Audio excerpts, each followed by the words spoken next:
Assalamualaikum warahmatullahi wabarakatuh. Izin memperkenalkan diri, nama saya Ayu Fibri Suryanti dengan NPM 2217051013. Di sini saya akan menjelaskan tentang Turing Machine. Yang pertama adalah sejarah mesin Turing.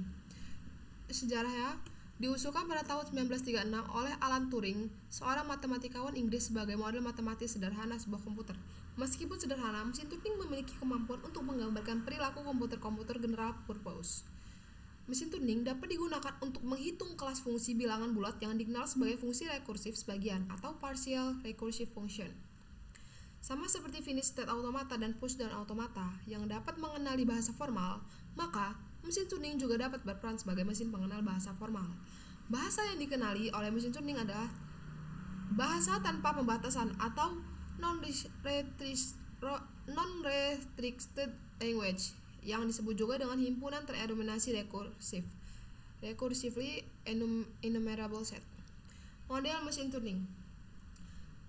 Sebuah mesin Turing terdiri dari komponen-komponen. 1. Pengendali berhingga. 2. Pita pasukan dengan sifat panjangnya tidak berhingga, ujung kiri terbatas, ujung kanan tidak terbatas, dapat dibaca maupun ditulis. Sel yang tidak berisi simbol masukan akan berisi simbol kosong atau blank. Pada keadaan awal, N sel pertama dari pita masukan berisi rangkaian simbol yang harus dikenali, dinyatakan sebagai A1, A2, dan AN.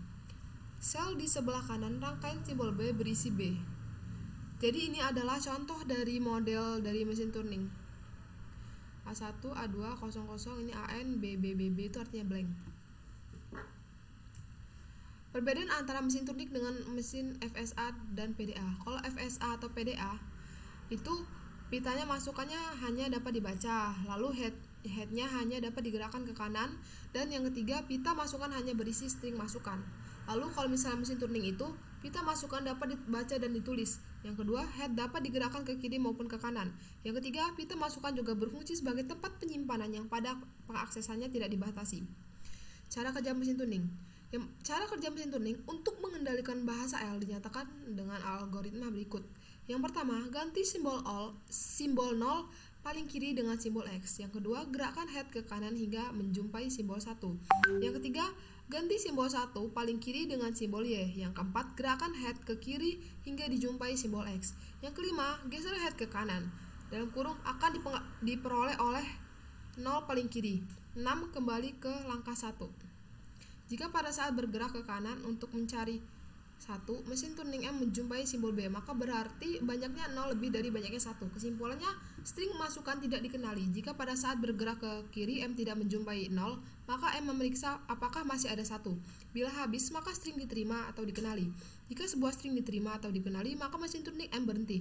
Untuk string yang tidak dikenali, ada kemungkinan M tidak berhenti. Definisi formal mesin Turing. Sebuah mesin Turing dilambangkan sebagai notasi formal sebagai berikut. Bagian-bagian mesin Turing.